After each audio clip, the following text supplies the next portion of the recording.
भारताचे एक सार्वभौम समाजवादी धर्मनिरपेक्ष लोकशाही गणराज्य घडवण्याचा व त्याच्या सर्व नागरिकास सामाजिक आर्थिक व राजनैतिक न्याय विचार अभिव्यक्ती विश्वास श्रद्धा व उपासना यांचे स्वातंत्र्य दर्जाची व संधीची समानता निश्चितपणे प्राप्त करून देण्याचा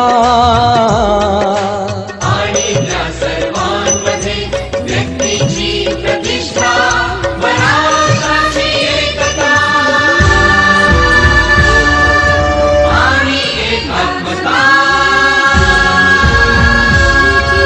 यांचे आश्वासन देणारी बंधुता प्रवर्धित करण्याचा